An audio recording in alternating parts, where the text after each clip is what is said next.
हरिशरणं हरिशरणं हरिशरणं श्री हरिशरणं। राधे श्याम। आज सद्गुरु भगवान की कृपा से हम एक ऐसे विलक्षण संत के बारे में चर्चा करेंगे जिनको यक्ष अपने साथ ले गया था। वो थे पूज्य श्री हरे राम बाबा। उनके बारे में चर्चा या कुछ बोलने की हमारे में क्षमता नहीं है, हमारी औकात नहीं है, पर सब सद्गुरु भगवान के बल से हम यहाँ कह रहे हैं। आगरा के पास जंगनेर में एक पहाड़ी है, वहाँ पर ऊपर ग्वाल बाबा का स्थान है। वहाँ हरे राम बाबा ने कुछ दिन रह कर के भजन किया था। वहाँ जंगनेर का एक वैश्य भगत जो बाबा को थोड़ा आटा, थोड़ा घी, नमक, आलू देता था और केरोसिन का तेल रात्रि को लालटेन में जलाने के लिए भी देता था। वहाँ पानी की व्यवस्था नहीं थी, तो एक घड़ा वह भगत का सेवक भगत की ओर से वहाँ रख आता था। बाबा नहाने तो थोड़ी दूर खुद चले जाते थे, पर पीने का पानी वह व्यक्ति हर दिन वहाँ रख आता था। बाबा वहाँ रहकर भजन कर रहे थे। बाबा एकदम तन में तदाकार होकर भजन करते थे। वहाँ जंगनेर में एक बावड़ी भी है, कुआं। वहाँ नीचे पहाड़ी से उतरकर उसमें से पानी लाना पड़ता है। अर्धरात्रि का समय था। बाबा अकेले बैठे थे, राम राम कर रहे थे। तभी रात्रि में एक व्यक्ति आकर उसने साष्टांग प्रणाम किया। बाबा बोले, बच्चा कहाँ से आया है? उसने कहा, बाबा मैं तो यहीं रहता हूँ। बाबा ने सोचा जंगल में यहीं रहता होगा। बाबा बोले, इतनी रात को कैसे आया? तब उसने कहा, भीड़ भाड़ के मारे मैं आने जाने का मेरा स्वभाव नहीं है, और कोई ना कोई आपके पास दिन में आ ही जाता है दर्शन के लिए, तो मैं सबके सामने आपसे नहीं मिलना चाहता था, इसलिए एकांत में मिलने आया हूँ। बाबा आप जब से यहाँ बैठकर भजन कर रहे हैं तब से हमें बड़ी प्रसन्नता हो रही है। गर्मी का समय भी है, थोड़ा जल का प्रबंध हो जाए तो आने जाने वालों को जल मिल जाएगा।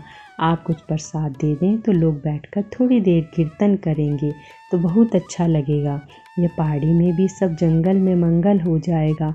बाबा बोले, बच्चा हम तो यहाँ राम राम करने आए हैं, यह सब नाटक करने हम नहीं आए हैं। हम किससे तो मांगेंगे, कहाँ से पानी भरेंगे, हम माला फेरेंगे कि लोगों को पानी पिलाएंगे? इसलिए ऐसी परमार्थ की शिक्षा हमको मत दो। वह आग्रह करने लगा तो बाबा बोले, तेरा ज़्यादा मन है तो तुम व्यवस्था बना लो।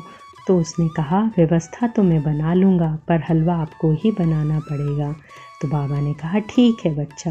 रात्रि को ही उस व्यक्ति ने सारा सामान रख दिया, ला करके घी, मेवा, बड़े बड़े पीतल के बर्तन, बड़े बड़े मिट्टी की डार।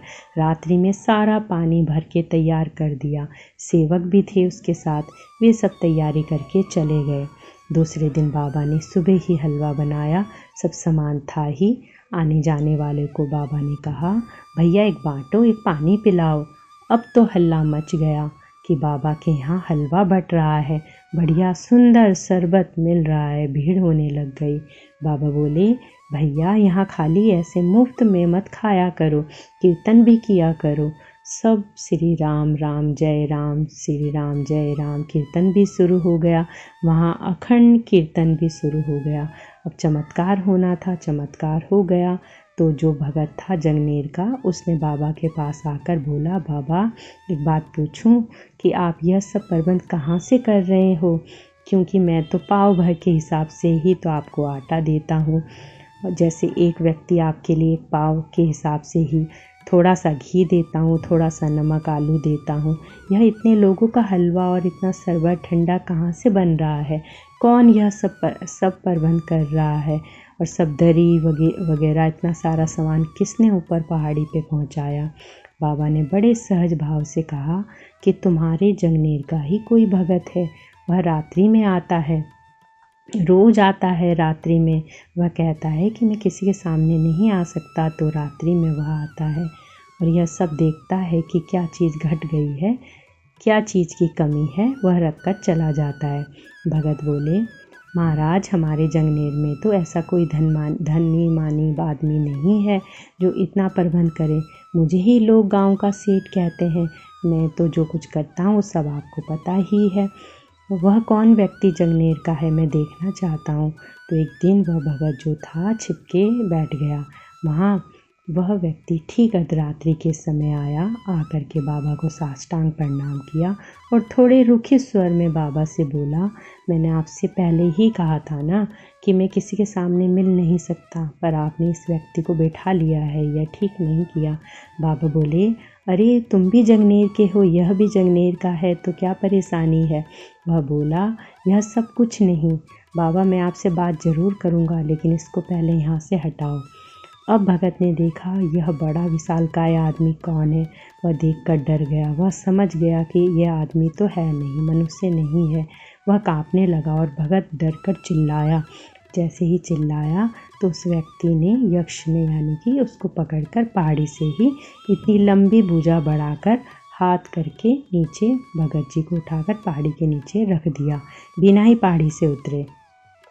अब बाबा को भी एक बार को डर लगा, पर उनको नाम भगवान की ताकत थी, तो वे दूसरे ही पल संभल गए। वे समझ गए कि यह कोई आम आदमी नहीं है। बाबा बोले, बच्चा तू कौन है, तू सच्ची सच्ची बात बता, तू कौन है। उसने कहा, आप डरो मत, मैं यक्ष हूँ। मैं इसी पहाड़ी में धन की सुरक्षा में यहाँ रहता हूँ। ग्वाल बाल बाबा बहुत सिद्ध पुरुष हुए हैं, मैं यहीं रहता हूँ। मुझे आदेश है कि एक अच्छे संत यहाँ भजन कर रहे हैं, उनकी सब तरह से सेवा करना। तो मैं सेवा करने यहाँ आया हूँ, मेरा कोई स्वार्थ नहीं है। बाबा बोले, बच्चा कहाँ रहता है यहाँ पर। वह बोला, बावड़ी में रहता हूँ। तो उसने बाबा को गोदी में लिया, पहाड़ी से नीचे उतरकर बावड़ी में कूद गया। बावड़ी में कूदते ही एक महल में पहुँच गया और वहाँ बड़ा सुंदर भवन था। उसकी पत्नी थी, बच्चे थे, पूरा सुंदर उसका महल था। उसने बाबा के चरण धोए, बाबा का पूजन किया, फिर बाबा को वापस बाबा के स्थान पर पहुँचा दिया। बाबा ने उसी रात्रि को वहाँ से प्रस्थान करने का निश्चय किया। बाबा उतरकर जैसे ही पहाड़ी से नीचे आए, फिर वह यक्ष आ गया और बोला, बाबा मुझसे कोई गलती हो गई है, क्या बात है, क्यों जा रहे हो। बाबा बोले, बच्चा तूने खूब सेवा की, पर हम राम राम करने आए हैं, हम रिद्धि सिद्धि के फेर में नहीं पड़ने आए हैं। हमको मान बड़ाई और प्रतिष्ठा नहीं चाहिए। बाबा रात्रि को ही वहाँ से चल पड़े और फिर महाराज जी के पास गिरिराज जी में वापस आ गए। महाराज जी गिरिराज जी में रहते थे तब। फिर महाराज जी के साथ ही वो मलुकपीठ में रहने लगे। ऐसे कितने देवी देवता गंधर्व उनकी सेवा में प्रस्तुत रहते थे। बाबा हरे राम बाबा बहुत ही विलक्षण संत थे। ऐसे संत के चरणों में बारंबार प्रणाम है, बारंबार प्रणाम है। हम सबको भी उनके जैसी भक्ति मिले, हम भी ऐसे तदाकार होकर भक्ति करें और हम भी, हमारे अंदर भी वैसा ही वैराग्य हो। संत चरणों और सद्गुरु के चरणों में बारंबार प्रणाम है। राधे श्याम।